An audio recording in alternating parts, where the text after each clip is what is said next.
Morning. This is Reverend Pam Geagan here from the Center for Spiritual Living, Pleasant Valley in Camarillo, California. Welcome to our spiritual disciplines meditations.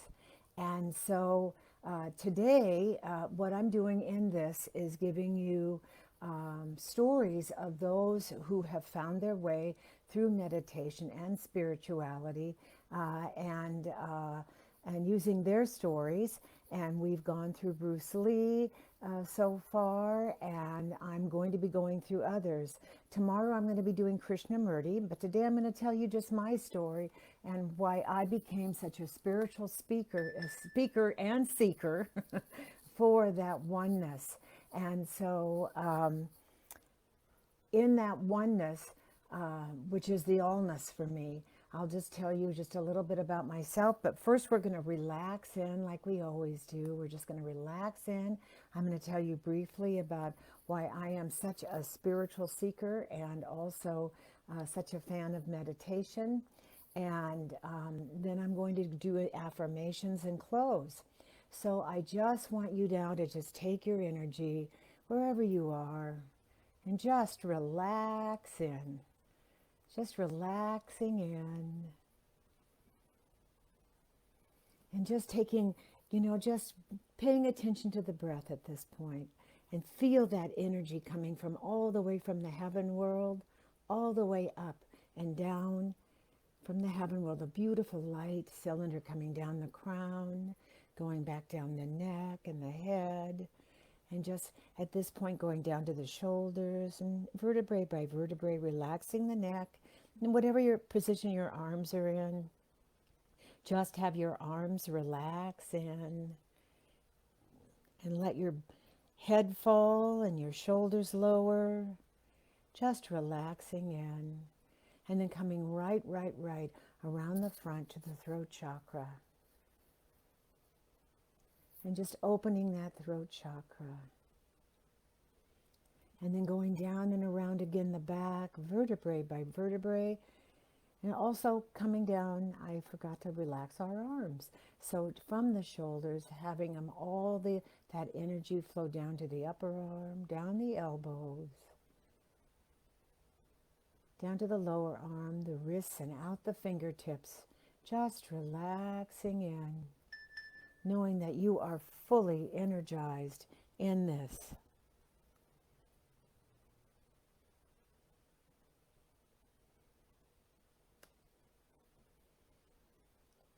And then feel that energy coming right back now up the back, from the top of the neck to the back.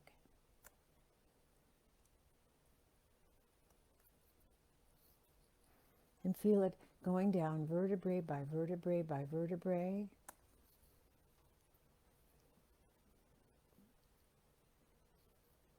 And then relaxing and coming around the front, relaxing the heart. And as the heart opens, I always see the lotus there, the beautiful lotus. And you can put any deity you want in there, a Krishna, a Buddha, the Christ, Baha'u'llah, the thing itself, divine nothingness, whatever is there, let it know that it is there supporting you and loving you. Right here and right now. And as you go through, feeling supported and loved, let us go down now back around the back again, vertebrae by vertebrae by vertebrae, going down and wrapping now around the solar plexus beneath the heart chakra, the beautiful yellow golden solar plexus. And then going down vertebrae by vertebrae by vertebrae, coming around and doing the sacral chakra underneath the belly button. The beautiful bright orange sacral chakra. And then going down into the ruby red root chakra and opening up that chakra and just relaxing in, and then having it go all the way around the back again, vertebrae by vertebrae by vertebrae, going all the way through the sit bone, going down the hips, relaxing in whatever position you're in, just relax your legs, your body.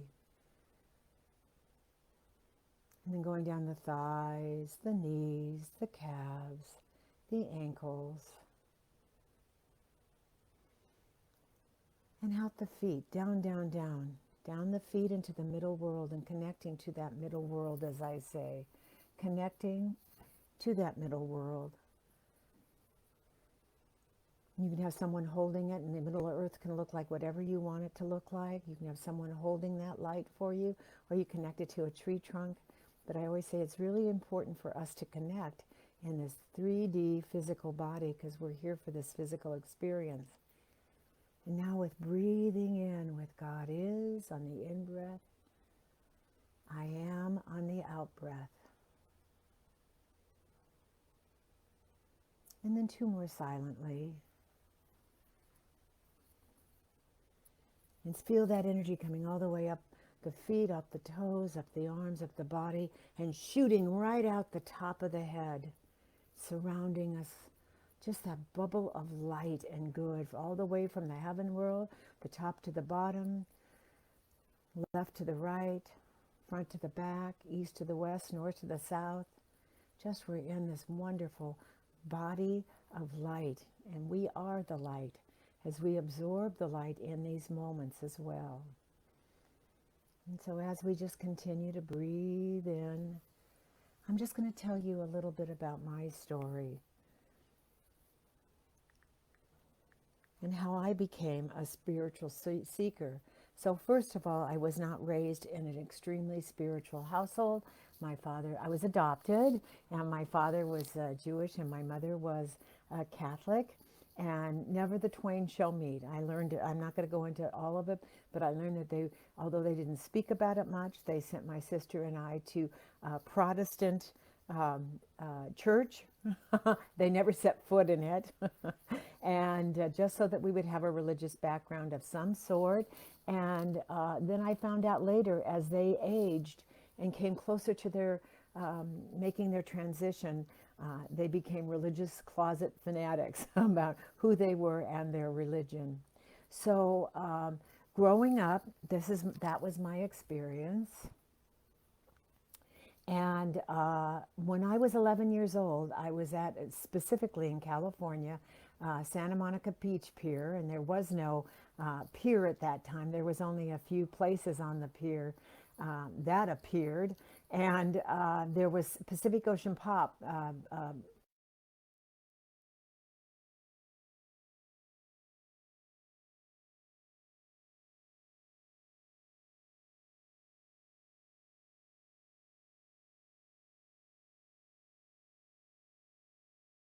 In the ocean, and my Girl Scout leader, who was really one of my main teachers and being the very strong personality in my life, she said, some of you can go to Pacific Ocean Park, but who would like to stay in the ocean? Now it was like at sunset. It was a little after, I would say 4-ish or whatever it was in the summer, of 5-ish, and I wanted to stay in the ocean. And so I stayed, and at 11 I had one of the most incredible experiences I've ever had in my life. And it was like all of a sudden I was body surfing, and as a young girl I couldn't wrap my words around this, but as a young girl what I knew was that I was one with everything, the sun, the wind, the moon, the everything. I was part of the sand, the waves, and the waves were in me and I was in it, and I was ecstatic. And so it seems like to me, when we take, and at that point, again, I was a child. I could not understand it, but to this day, it remains one of my most ecstatic moments on this planet. So the answer to our deepest questions, one is to open up to them all the time. But it does take our commitment to go into the quiet, what I've discovered throughout my life now, an expansive life now, where without noise and distractions, we can place ourselves in that right place spiritually, mentally, and right in that midst of all of it, go to places where we receive our highest messages. And so our highest messages are to be in that quiet, in that good.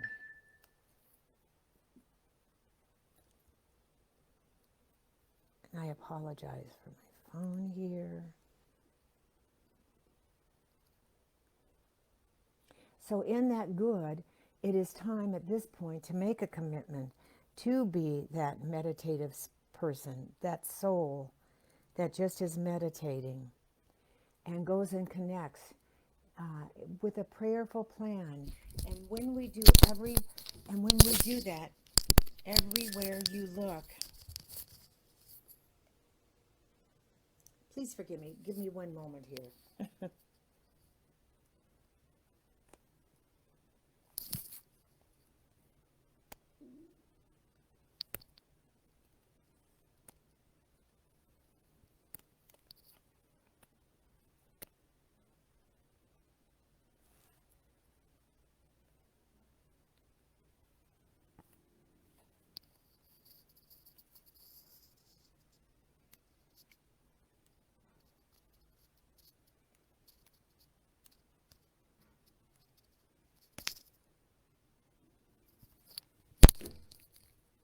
I'm sorry, I'm back. Now I will go into peace and quiet. So everywhere you look is when you when you make a commitment to go into meditation like today, and we're just going to relax in again. I am so sorry for the disruption. So when you make that commitment to a meditative, prayerful plan, everywhere you look or stand, everyone you are standing in front of, you will feel that tremendous peace and joy within them.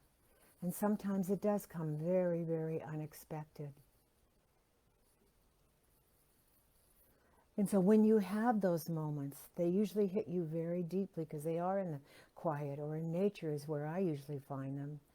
And in those moments, there is no search for spiritual truth. You are the truth, and you know that only the one that is expressed perfectly in and through and as you is reflecting in and through you and as you. It's perfection, it's joy and love and connection in and through all of life. And so in my ongoing search to kind of recapture that moment, what I found is that I thirst for knowledge about divine spirit, and words and ideas from holy books and poets and mystics and sages and teachers have inspired me. But I find that in the solitude and in meditation, the connection within me is so much greater. And that I feel that in those moments, those fleeting moments of solitude, that the divinity is what is being revealed to me more than any other books I've ever read, any words I've ever quoted me, that would be good. Any books that I have used quotes from or excite me. And one of the latest poems, and I'm going to just do a moment of this too, was Amanda Gorman, who did our new poet laureate, who's now going to be doing the poetry first time at the NFL Super Bowl, but who was the wonderful woman who did the poem at the inauguration. So I'm just going to quote just a moment of inspiration that she gave us all. And it's, when day comes, we step out of the shade, aflame and unafraid. The new dawn blooms as we free it, for there is always light, if only we're brave enough to see it, if only we're brave enough to be it. So when given the space or encouraged to be alone with our own selves, and allow that very organic and natural way to permeate the mind, heart, and soul, we keep it simple. We don't need the words. We don't have to interpret what's happening. We don't have to use the spiritual terminology. We can just let go and allow ourselves to be pulled into the specific without being pulled in by a specific teaching. We can allow our just to be in these moments, in the moments of quiet, be your greatest teacher. and bring you into the experience of your natural state of bliss. And feel the embracing as you are absorbed into the oneness of the feeling of the nature of the heart. It's letting go of those fleeting thoughts that take us out into the natural world and just go into that space of the heart now. And now just simply following our breath, connecting with that natural feeling of being. Just close your eyes or don't, whatever you want to do. And don't think about going to a space because you're already in that space. The spaciousness of where you are in itself, you've already allowed. And so if possible, don't take any of the concepts you've known in the past to develop into some shape or story. Just let them go. And when we go into the quiet, sometimes we find it very challenging. But just let it go and follow your breath. And for 3 minutes, I just want you to follow your breath and be in the quiet without any agenda. And when your mind wanders and goes back, just say thank you for sharing and go back into just the allowing of the Spirit Divine to expand within you.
Just keep breathing in, into the quiet.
as we come back, if there's any experiences that you have and you want to write down, please write them down.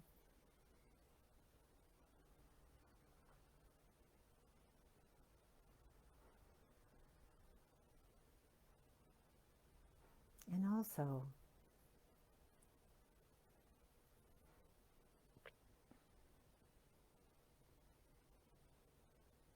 just today, as you eat lunch or breakfast, or any time you eat, I say it's a good time to just go within for a few moments and connect.